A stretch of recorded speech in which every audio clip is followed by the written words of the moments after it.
Manipuri wari taminasi YouTube channel bu yengbiriba amadi tabiriba khudingmakpu Hemchandra Soibam na taramna oksabaga loinana nolukna khurumjari. Lairabagi makpok hairiba wari asigi ani suba saru miyamda khudom tamjari. Wari asibu ivirakwa Rustam Naorem. Tumna thoido machinda langlen haiduna he kablai. Santi machana kapagi makhondu taraduna santina thoi isabu kari tawrabage tapna hudokpiri thoidu mamitu pangli mama ikoi langlendo hujikta chaklam mi chak chage hairamlaga thongalda sumthoki aina kobuchu tade mama thoi khamuse lao khamuse mama bema yengu hujikti ahingni mamli mi kanasu lambida chatnadri langlen lakte nangi wakhalnani nangi mangda ubane masabu konsinduna themjinbiri mama nangna buk yam phatte langlen khamuse yade ai khamuge si haiduna mama gi koliba makuttu inthokna bo hanai santina thoise mama wa haige hayeng nonga laga yenglasi yade hauji yeglusi santi ma thomoi nungda matam kuina dagi omduna chaklakliba mairido ngasidi phathaba ngambagi pangalsu loikhramale santina thoi langlen laite langlen sikre nang amuk hana langlen pangadra ha hayo pangadra hayo tanau rabi masabu santi gi makhut khubak hanjin phu duna santina hayo na amuka hana langlen pangadra ha pangadra hayo piklibi thoido chaina dubu khangba ngamdra male mathamoi nungdagi hendok tuna sinban jongna makhon thokna kablakle mama aibu phubigano na ye mama phubigano kumo nachindo nang langlen amuk hana pangi kadra ha mama ai amu hana pan haija roye mama na ye phubigano mama ahan bina pakatna haibe ma karino nangna tawri base thoigi nakta changsilai mabok ahan bido ahan bina nate nangbu ngawrabra ha kari su khangjadriba isu sibu phubiraga kari kana toino adugi saruk tapna themjin biba yadabra ha santina hi kaptuna ima masi nathana ai atopa kari upai laitre ahan bina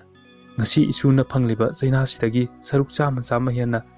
nabok agi thamoida chaina phawin he machabu mathada amuk chejet konsinduna kappi thoisu mamada konsinje santi makut anido thangatuna munna yengi masa matanta mamai makhajaida hanjin thajinje thoina mamagi makutto phabo yanboi tawduna khamje thoina mama adum tawno mama ai lanjare hayeng makai haijararoi mama ai haijararoi santina isa thoi imagi bema mama lale mama amukhana isa bu puraroye nang mama bu sauganu ko anbina ibema matam se thenglabni se miku khara da oirabasu tumthana batawro hayeng amuk na sadu warani santi tumna matanta wahang kaya ama hangje santi masada mahaki mami gumlaba santi kaya ama wahang matang mangonda hangjari magi saiwan oiba santi ahanbana nangini haibada lemjafam karibu lairabugine ani subana nangbu hingbada matik charibrane ahanbana nangini haibada naniamna chanatana kana ama amuk lairabugine ani subana nangini haibada matik chaba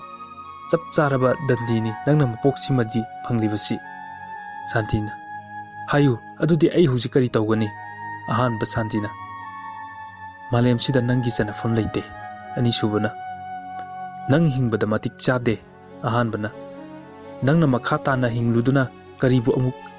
kana khini sijakro nangdi sijakro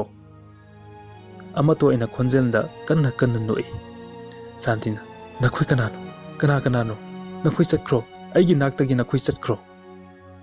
santi manakong animaktu mensinduna heblambadagi phuk hogatli masa pumba humangtana soli karisu khangjadriba piklibi masagi saktamdo mamittagi mapi sinta munna yengje machabu amuktang nungsina chuplamlaga hogalai mama kaitasu chatkhiba yaroi haibagi matawgum tanawriba makut machaduna mamagi phijida chetna pairambadu ubada santi makhong thangba thokte machabu thadoktuna chatpa ngamde mamagi thoi Nama aise nangi khanbada siba ngamloidoriye masabu pangkhatuna kappi mikup simaktada santi mathamoi nungda kariguma wakhal ama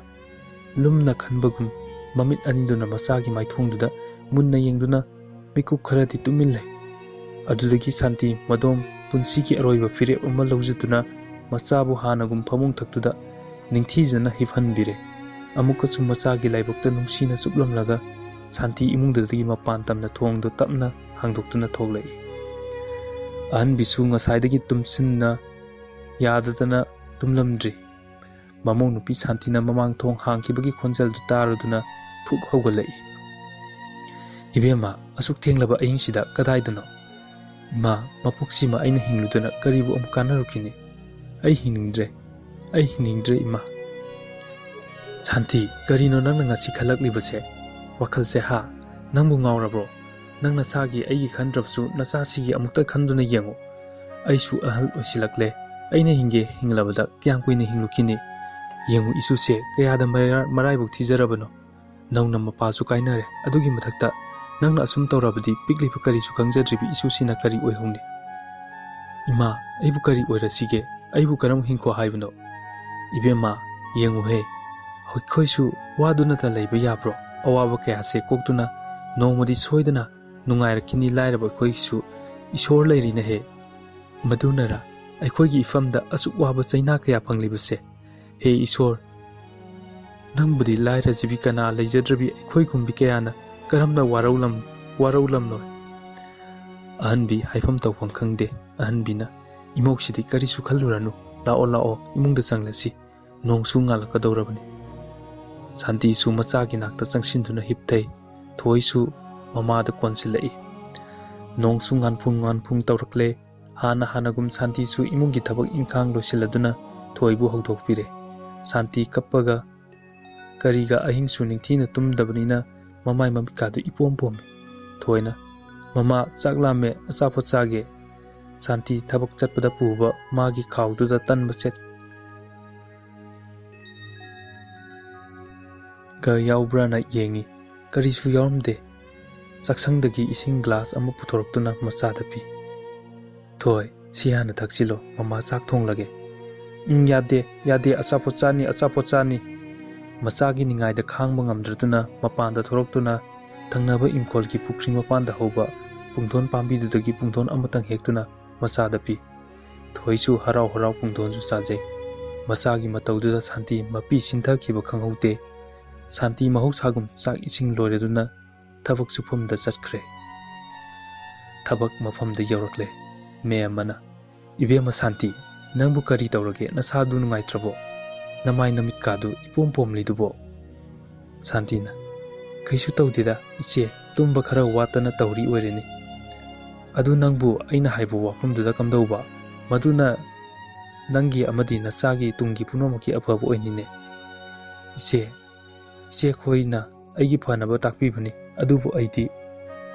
imang ani sujakiroi lekhre fare nangi wakhalnabu adu yorabadi ichedi sumna nangbu nuksibagi nangi khanduna aduk haibani nang ichebu lana khanganuko iche ai kanatsu lan laujadeda thabuk amuk suba hawi chapkhairiba nungdu phajade yengsinba sarat mayamna thabak suriba mafamduda changsilai nungna thanna yauraba polangdu makokta haptuna lakpada khudi thiduna santi laimaida phaiduna tai saratna kainone ibema thabak subadabu tande mande asuk yam cheksindrisibo namitu udro ha miriam singsidi santi tusinbagi khuba khara khegaire nungsingdu amuk khunjillamlaga machi oirap phamduna makokta yetliba koyat phiduna asokpasingdu taithokse sarat karinone thabakpu su hairaga aduda amuk phamduna laridubo mi taina suri se namitu udabro natte nangbu namitu tanglabra ha santi ahing tumdabaga karigana masadu sokthabana su amukta oiba loire tada ngasidi hakchangsi khara nungaite ngasigidi pothajrage yumda hanjakrage nangna hange hairabsu hankro aduga hayengdagi thabak suba laktrasu yarani tada adumna di haibigano ai wana imung pujabane adu khanglabadi se mayamna suribse si uredana Santi upai lete amuk thabak suba hawi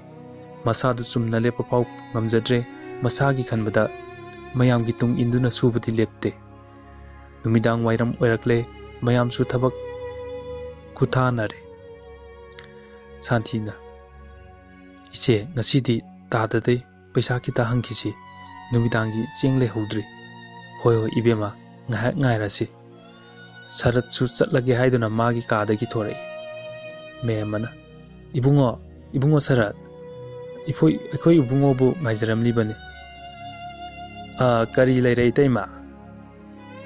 ibungo Santi se hujik numidang thongnaba chengle hodri hai aduna ibungo da paisa kita pibiu haijage na ngaijaram libani thabak ti suningde ngahak leite paisa ga mata leite kona mayam launaba matamda lo Santina tada aigi khanbidrasu pikli bi sadu gi yengbiduna aikoi bu ongta nungsibiu na chagera charoira paisa leite hayeng mayam launaba matamda lo hojikti paisa leite memana ibungo segi leiduna aina magi mateng pangbu sungamde do yardi ibungo na kitang sinbiu che aina ngasai dagi nganglibse maitai lon karino ne bhab asu yam tadrisibo si hairam laga sarat chu chatkre makoi anisu thabak mafam dagi thorakle Santi susut kappi memana Santi nang aikoi dagi cheng khara pukro Santina ise yaranida yade ise na yang leidana nangina mateng pangbu sungamde do nang ise bu waroganu ko Santi mabuk ning nungsina kapsai ise ai karam haina hingadabano haifam khangdre memana cheng khara lokthokuna Santi da pibire Santina ise na aigi damak tawbiriba mayam se ise na nauna karina laman singani karigi laman no se ise na ngamjaba khara aduk nangi mateng pangbane Santina ise na aigi damak tawbiriba mayam se aina koidung su khak kaujaro memana hai adum haina khangadaba natte hena khanjilunu law thengkhrani Santina ise thamoi se ke ada penjaraba memana fare thenge angang do wana ngairamlani nang amuk yoroko hui se ay amuk sasarage asomdana toina bobo aikoi mama du hojik phaw halaktre kaidora jano halaklanida thara thabak pharak tadana tawri oirini bobo chak yam lame ahanbina mama laklaga thongaga charadamni talaktuda Santi su thongandagi changlakle thoina mama chaklami achapoti kadai si haraduna mama gi nakta chensil ahanbina ye tamna satlunen tunine thoi Santi hanagum tan machet ama lokthokna macha da pi thoi su harau sajai thoina mama chaklame nang kai gi thengino ahanbina lao mama waram nani chak thonglurasi Santi na khawdudagi cheng khara du putoktuna chak thongba howi ahan bisu thoisu punna Santi gi nakta phammi ahan bina ipe makai daure ngasi thengla adi Santina ima tabuk mafam da paisa kita logena ta sarat ngaibda thengdokre marak phat thatna macha nupi thoina mama adudi hayeng aigi school gi ming chalasi ko natradi ojana changhandeba nahan su nauksa khoi gi matung induna school chalubada ojana school changhande mingsu chandana adum aibu tan thokpirai masagi waising du tabda Santi mapi takiba khangaude anbina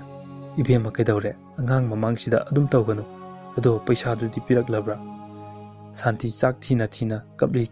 pirakte ima paisa che chatnaramdradi nungairam godabani anbina fare kari di upai lai Santina ima chak chana batawrasi anbina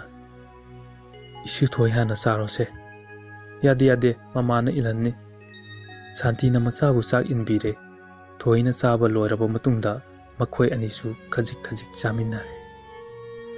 matang asida anisu ba saruk loisinjare horror gi wari mayamna hena pamnaba khudol tamnaba hona jage haibuga loinana adongi wari ekoi gi YouTube channel asida hapaning ba leirabadi pau phawbirau ekoi gi WhatsApp number description da pijari वारी असी पाजबा मतमदा सोइकी लानकिबु यावरबसु पुनमकना ngakpiu हाइजबगा Hemchandra सोइबमना अमुका हन्ना खुरुमजरी।